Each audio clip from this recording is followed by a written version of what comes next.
Hey there, I am back with another deck review, and today we're going to be looking at Sins Reborn from Thirdway Industries. Now, Thirdway Industries actually has an original set of Sins decks, a trio, Mentis, Corpus, and Anima, that were released years ago on Kickstarter. One of the most successful Kickstarter campaigns that designer Giovanni Meroni has done. But in 2020, he decided to revisit the series with an ambitious project encompassing 7 total decks. He revisited and remade the original Mentis, Corpus, and Anima decks, but also made player's editions versions of the deck. So you have the more ordinary tuck boxes and then the limited edition tuck boxes. And then on top of those 6, he decided to create the piece de resistance, the Infernal Anima EX, a gilded deck in its own special, unique tuck box. So we're going to be looking at all 7 of these decks in turn. We'll get a chance to see what they're all about, learn more about the inspiration behind these decks, and the beautiful artwork that Giovanni Meroni was able to create. So let's jump right into it. Now, before we get into the decks themselves, let's talk about the inspiration behind them. Sins comes from the 7 deadly sins. Those are pride, greed, envy, lust, sloth, gluttony, and wrath. The 7 deadly sins were popularized in the Catholic Church and really had their start back in AD 590 when Pope Gregory I codified those sins as we know them today. They're said to be the deadly sins because they're foundational. Those are the 7 sins from which all other sins find their root. And so they're considered more serious, more foundational than any other sin in the world. But that story is told in these decks through the story of Adam and Eve and the Garden of Eden. Adam and Eve in the book of Genesis of the Bible were said to live in this sinless paradise until such time as they were tempted and ate of the forbidden fruit in the tree of life. When they did so, they unleashed all sin upon the world. And so that story is told progressively through the 3 different decks that you see here. You've got Mentis, Corpus, and Anima. Basically, Eden during the day, Eden when it falls into the night is Corpus, and then Anima is the story of Eden lost. So we're going to talk about all 3 decks, but let's start out with Mentis, the story of Eden during the day. Now, Mentis means mind, so the sins that are celebrated here are the sins that affect the mind. The tuck case is absolutely stunningly done. It's done on this blue matte cardstock, and it's covered with super deep embossing and tons of foil in 2 different colors. You have this super bright blue and the gold here. Now, if you've seen the original Sins decks, you'll recognize the design. Obviously a completely new color on these. I love the detail that goes into these. You have the name of the deck, Sins, across the top in gold. This large circular emblem complete with the forbidden fruit, usually depicted as an apple there in the center. You have that sort of stylized spade pip, Mentis at the bottom, and then the snakes curled up the side in that electric blue color. The snake is Prometheus, plays a prominent role. The snake was said to be the personification of the devil and the one who ultimately tempted Eve to eat that forbidden fruit. But really beautiful foiling. Love how deep that embossing feels. Just a great feel to this tuck case. On the side, you have very simple 4 suit pips there. Same thing on the other side. The bottom has your ad copy, very tiny, hard to read for Thirdway Industries. You have their logo there in the middle. The top just has the name of the deck underneath that tuck seal. It just says Mentis. The back's going to be a foiled and embossed version of the back design of the cards. Really brilliant, almost a mirror finish on the back of that tuck. But we'll look at the details of the foil or the back design in a moment.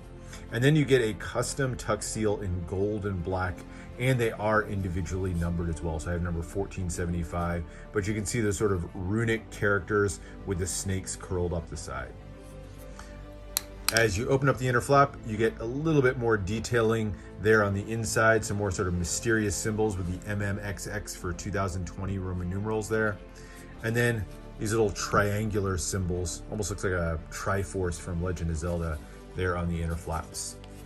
And of course, with any luxury tuck, you're going to expect and not be disappointed by the beautiful gold foil printing all the way down the tuck case. Forms a really beautiful scene in there. All right, so that is the tuck case, but let's look at the cards. Here's the back design, just brilliant, level of detail. Giovanni Meroni does a lot of different levels of detail. All of his back designs are ornate, but some of them are really a lot more intricate than others, and Sins, I think, is one of the most intricate that he does. Lots of detail going on. It starts out with this sort of central circular emblem with that Star of David shape in the middle. You have the little club pips extending to the side, the Prometheus snakes extending up the sides, wings, leaves, you have the forbidden fruit depicted, just tons of detail all the way around. And I love the color that's achieved on this. It's a mixture of gold metallic and this sort of blue metallic ink here. Just really gives it a great glow all the way through.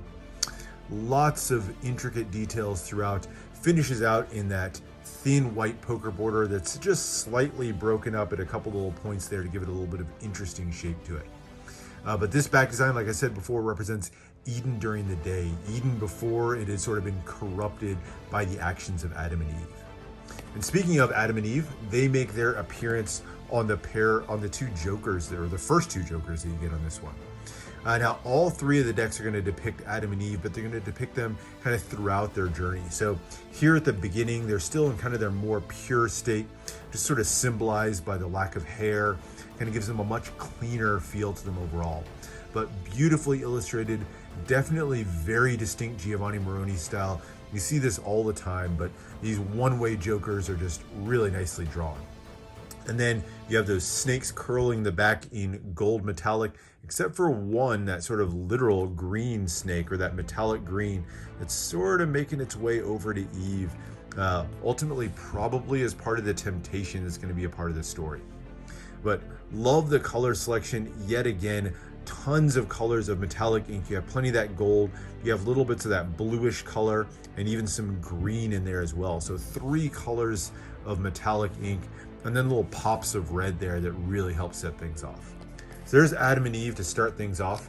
The third Joker celebrates Prometheus, that snake who tempted Eve. So he gets his own card curled right up in the center there. You also get a gaff card. You do get a double backer. Nice to have one of these as always.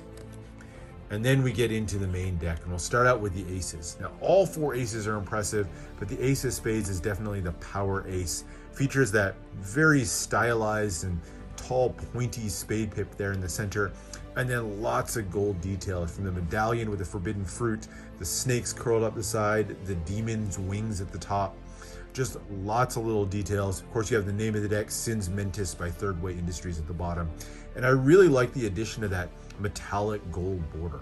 Everything on here really just shines and pops, but he kept the indices nice and easy to read. So in that sort of navy blue color, you have a custom pip, but it's still very recognizable pip and index in the corner. The other 3 aces are almost as impressive. Fewer words on them, but lots of extra little details. This particular one has gold coins kind of sprinkled off to the side, this sort of cryptic symbol in the back. Just love the details on it. There's the ace of clubs, like those 4 medallions around there, kind of loosely giving you the shape of a club. And then the ace of hearts. So really nice artwork on the aces. Love the use of the metallic gold.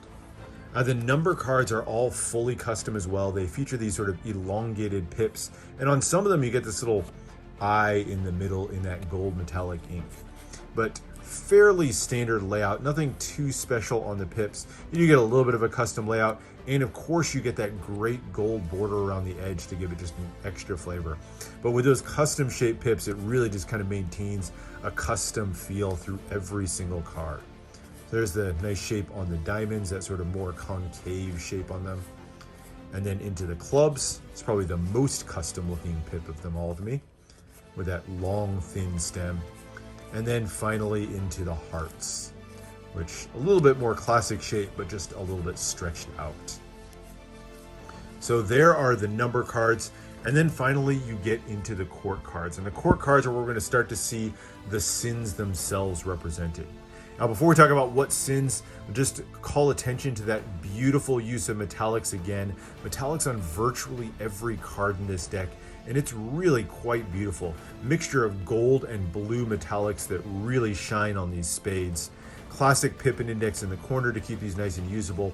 But these 3 spades represent the sin of pride. So these are 3 individuals. I don't know that they're named gods or anything like that, but you can see from their facial expressions that sort of pride and determination on their face. So these are all that embodiment there. Beautiful 2-way quartz. I love just the detailing on the shields all the way through, and I love these little additions that he gives on a lot of his cards, like the flowing ribbons or the style of the hair here. Just touches you see on a lot of different Giovanni Meroni decks, and it's really put to great use on these cards. Some of the most ornate that he's done. All right, so there's the spades. The diamonds now represent the sin of greed, and so all of them, you'll see the coins around the background, really kind of a literal representation of greed, since that usually means money, and you can see just the great facial expressions that they've all got. So there's your queens, or your diamonds. The clubs now move on to another sin. This one is envy, and so he swapped out and used green metallic inks, one of my favorite colors that he uses in any deck. But I love the look of that sort of pale green metallic, and of course green is a color that's often associated with envy as well. So there's those. And then last but not least are the hearts, representing the sin of lust. So that red can kind of be depicted to, indicate passion, lust, of course, and just a really striking color on this. And you get a slight metallic sheen to that red as well.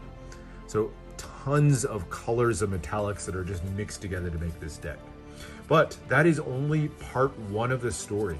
Sins Mentis tells the story of sins of the mind. So now we go to Sins Corpus, which tells the story of sins of the body. Now the tuck case is really similar stylistically, but obviously the color's been changed. This is probably my favorite color on the tuck case.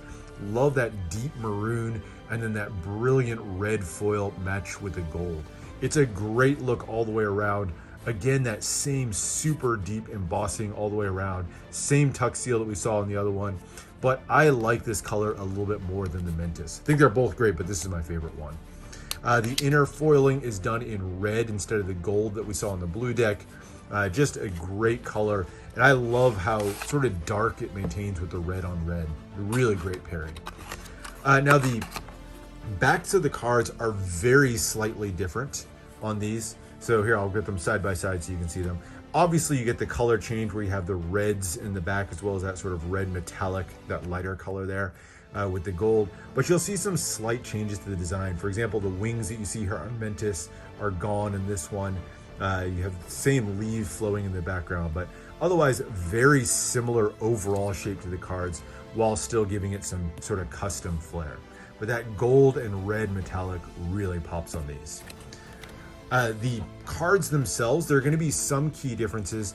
Obviously, the Jokers, I mentioned that Adam and Eve, we're going to go through a progression through these. So now you can see them where they were bald before. Now they have that flowing and striking red hair. Just like with the tuck case, I love how this red just pops out on this one. My favorite color that he uses in the whole deck is that red. The last Joker is pretty much the same, or very, very similar to the other one. Double backer, of course, now switched to red. Other than some small changes in the Ace of Spades, though, most of the rest of this deck is pretty in keeping with the original. You'll get some small color changes. Remember, this was originally navy blue. Now it's a sort of brownish red. But for the most part, you're going to see a lot of similarities between this deck and the Mentis in the number cards and in the Joker. All right, so not too much to say about the number cards that's different from the other one. So we're going to flip through these really quickly and get into the court cards. The court cards, unlike the number cards, are completely different from the Mentis deck. Not only in the style, but even in the sins that they represent. So here we start with the diamonds, which represent the sin of wrath. And so you can see just the unbridled anger on their faces, even to the point of blood dripping out of the Queen of Diamonds' mouth. I, again, love the use of the red colors on these and just the emotion that's shown on these. One of my favorite of all of the suits across all of the decks. And then you get into the clubs, which represent the sin of gluttony. And so you can see, especially really shows, I think, in the King of Clubs, that sort of overweight. You can see this almost as a guy who's just been gorging on food and drink for his whole life, and really embodying that sin of gluttony. So there are the three of those, done in that green metallic that I like so much from the other one. Now going to blue metallic, we get these three, which represent the sin of sloth. And so you can see that, the Queen of Spades is actually dozed off here. Jack of Spades with one eye closed is almost dozing off. And so sloth being laziness, really kind of embodied in the spades. And last we have the hearts, which represent the sin of lust. So that one's actually the common sin between Mentis and Corpus, because lust really is a sin of both mind and body, so it's used in both. And again, that sort of passion that you feel really comes out with just the use of the red color on these. So there's your Corpus court cards. And of course, we are still going. So we've had the Eden during the day, Eden at night with Corpus, and now we have Eden lost. So once Adam and Eve had consumed the forbidden fruit, they're kicked out of Eden, and Eden is basically now empty and plunged into darkness. And so that's represented in Anima. Definitely the darkest and most striking of the tuck boxes, done in a great black color with that sort of grayish black foiling on there mixed with the gold. It's a great color, same deep embossing, just really, really nicely done, and just absolutely shines all the way through. Love the details on this one. I really like that he went with primarily black, or primarily gold against the black with the back foiling in this one. But really striking all the way around. Same tuck seal as the others. Gold foil on the inside against that black. Just a fantastic tuck case. So if I had to rank the tuck cases, I think Corpus is my favorite. Anima is a close second, and then Mentis is my third. But I think they're all just really great tuck cases. All right, now as we look through the cards, you'll see right off the bat, there's a lot of changes on these. So the back design now is done in black. Let me just grab one of these. Is done on a black card with a mixture of silver metallics and this sort of steel blue or almost purple metallic. Really striking, and the details are just popping all over the place on this one. I think the detail shows even more on this one than some of the others, maybe because of that black background, but everything just pops out and shines throughout. And just like the other two, this one's a completely unique back design. A lot more going on, more of these emblems in the center, more of the wings flowing all over the place. Just a really striking back design, finishing out with that thin black poker border. Adam and Eve now are in their sort of final form after having been kicked out of Eden. So here on the two Jokers, this is them now as dreamers. So not only were they, unleashing sin on the world, but they also kind of gained this self-awareness. So it's an interesting sort of dichotomy. Obviously, the sin unleashed on the world was a negative thing, but it was also that self-knowledge that helped them become dreamers and seek to excel in the world. So that part's kind of celebrated in that confident and proud look that they have on their faces there. Really beautiful depiction. You'll see around the edge now that purple or bluish color of metallic. Really great color scheme. And just with that black background, all these really pop in a great way. So there's the first two Jokers. Third Joker again features Prometheus, sort of mission accomplished as he's finally tempted Eve to release sin to the world. And then double backer, just like before. You do get a completely redone Ace of Spades. So this one's different from the other two, not just recolored. And I love it. I love the pops of the red on there.